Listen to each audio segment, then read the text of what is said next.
چند روز پیش یک اختلال بسیار شدید توی سیستم عامل ویندوز سرور مایکروسافت پیش اومدش که خیلی از سرویس های بین‌المللی وابسته به سرویس اژور مایکروسافت و خیلی از حتی سرویس های وابسته به سیستم عامل خود ویندوز سرور مایکروسافت دچار خطاهای زیاد بلو اسکرین شدن یا در واقع کرش کردن شدن و این باعث شد که یک طیف انتقادی شدید نسبت به مایکروسافت ویندوز و شرکت مایکروسافت راه بیفته که حتی باعث شد سهام مایکروسافت 1% ریزش بکنه. اما جالب بودش که مایکروسافت هیچ پاسخی در واقع نسبت به این خطا یا در واقع مشکل بلو اسکرین نمیداد تا اینکه در واقع خبرها پیچید که این اتفاق یا این در واقع کرش کردن هیچ ارتباطی به خود سیستم عامل مایکروسافت ویندوز سرور نداره و در واقع برای افراد این اتفاق میفته که از یک سرویس امنیتی یا بهتر بگیم یک ابزار امنیتی از شرکت کراود استرایک در واقع برمیگرده. یعنی هر کسی که اومده از محصول کلاود استرایک که حالا جلوتر میریم اسمش هست فالکون سنسور استفاده کرده، آپدیت فالکون سنسور باعث شده که سیستم عامل ها کرش بکنن و اتفاق بیفته. بنابراین این وسط مایکروسافت هیچ کاره بوده، چون مایکروسافت اصلا کاری با این مکانیزم امنیتی نداره. شما یک ابزار جانبی امنیتی رو روی سیستم عاملتون نصب کردید. خب اما خبرها به این شکل بودش که حالا اونایی که متعصب لینوکس بودن به خودشون گرفتن گفتن دیدید اگر مایکروسافت استفاده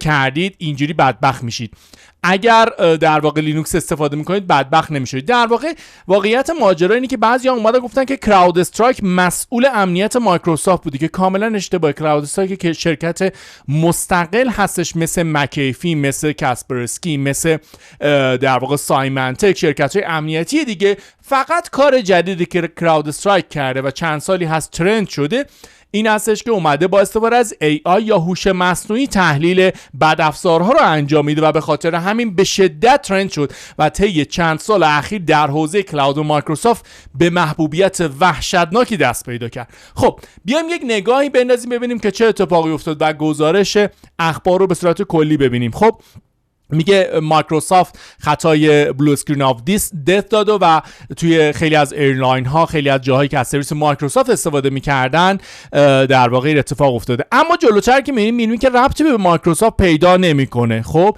یعنی توی اخبار کاملا اشاره شده که آپدیت شرکت امنیتی کلاود استرایک روی محصول خودش باعث شده که این اتفاق براش بیفته و بلو اسکرین بده. یعنی ربطی به خود مایکروسافت نداره. مایکروسافت میگه آقا من مکانیزم امنیتی خاص خودم دارم که همانا ویندوز دیفندر هست، هیچ گارانتی هم نسبت به محصولات جانبی که میخواد نصب بشه نمیده، به من ربطی نداره. خب آقای جورج کورتز رو که حالا اگر من رو داخل شبکه اجتماعی دنبال کنید، کتاب‌های هکینگ اکسپوزد یه سری از کتاباش آقای جورج کورتز نوشته و آدم بسیار باسوادی است، مدیر عامل شرکت کراود استرایک است.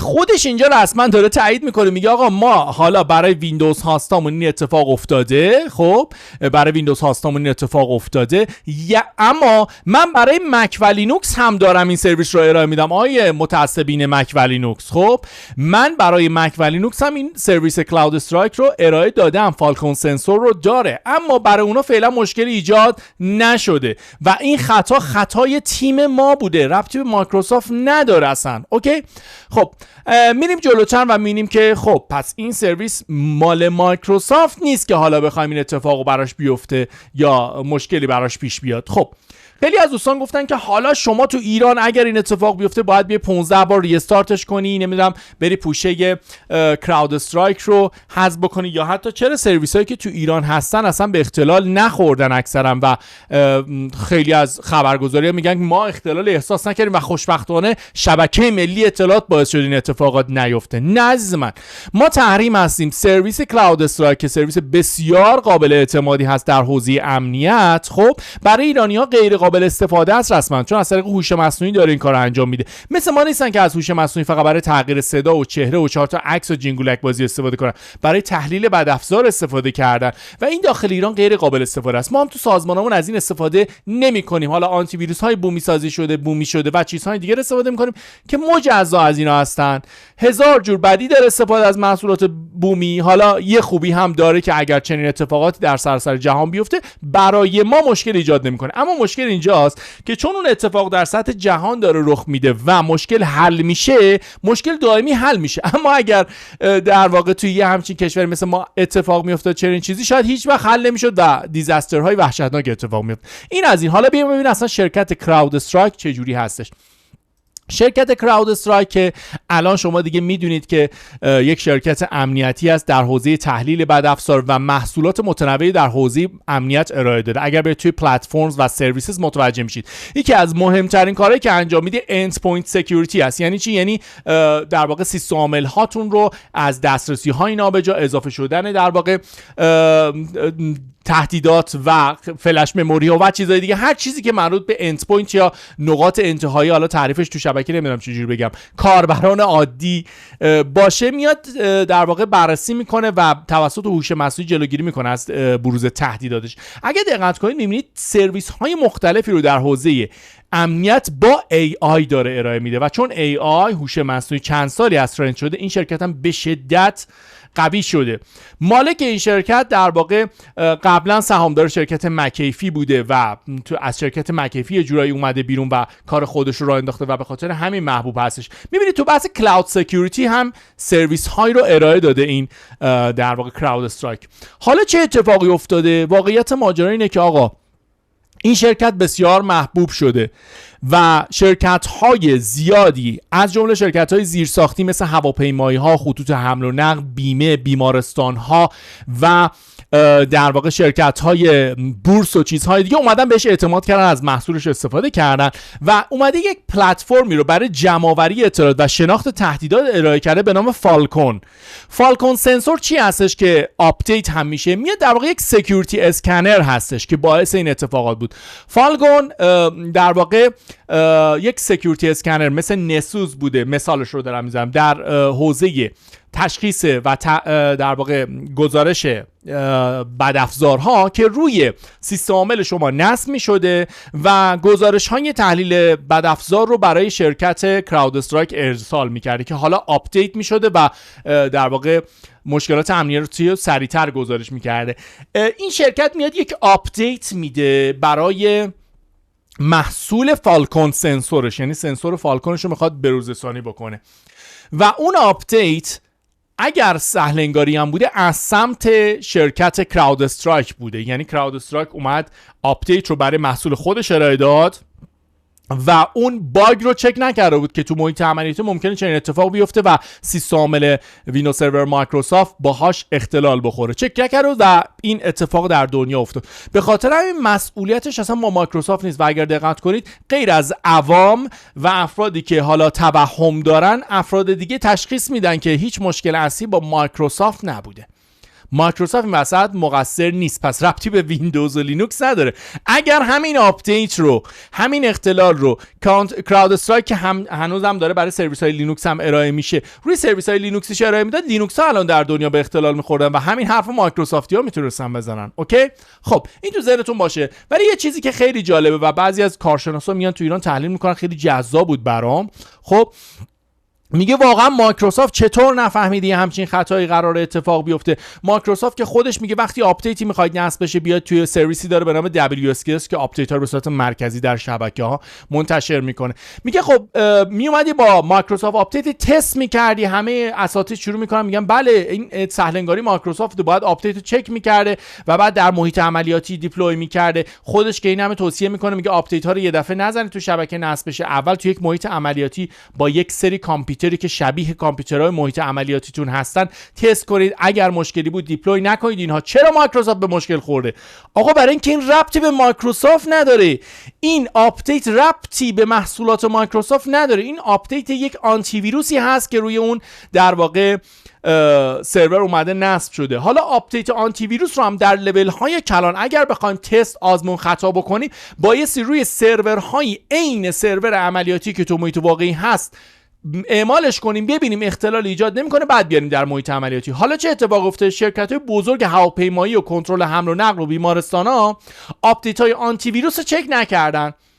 حتی اگر این پلتفرم تست رو هم داشته بودن، خب یک اختلالی وجود داره، یک مشکلی وجود داره. کامپیوترهایی که معمولا به صورت لابراتوار طراحی میشن تا آپدیت ها روشون بیاد، ما تست ها رو بگیریم، مطمئن بشیم مشکلی در شبکه ایجاد نمیکنه، بعد بیاریم تو شبکه. خب ترافیک واقعی دنیا رو ندارن تو خودشون و الان آپدیتی هم که برای محصول کراون استرایک اومده، یه آپدیت مربوط به AI هست، هوش مصنوعی هست، باید تحلیل کنه. وقتی دیتای واقعی وجود نداشته باشه تحلیلی وجود نداره. حالا فکر کنید این آپدیت رو آوردن تو محیط عملیاتی، اصلا تو محیط تست آوردن اوکی بوده، داده ای نداشته که بتونه تحلیل بکنه اون فالکون سنسور و گفته اوکیه، آوردن تو محیط عملیاتی و با داده های واقعی مواجه شده و کرش کرده. این اتفاقی بوده که افتاده. خب پس این چیزی نیست که بگیم حتما ما بیایم تست بکنیم، آزمون بگیریم ببینیم چه اتفاقی افتاده.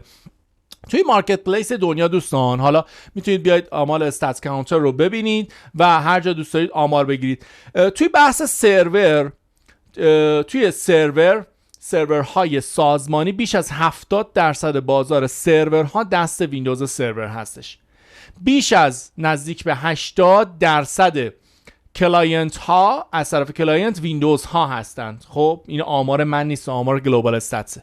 لینوکس کجا استفاده میشه؟ آقا این متعصبین لینوکس جایگاه خاص خودش داره، اما حتی در سطح سازمان ها هم به شدت کمتر از ویندوز قابل استفاده است با توجه به یک پارچه سازی اکتیو دایرکتوری داخلش. فقط خواستم آمار رو بدونید.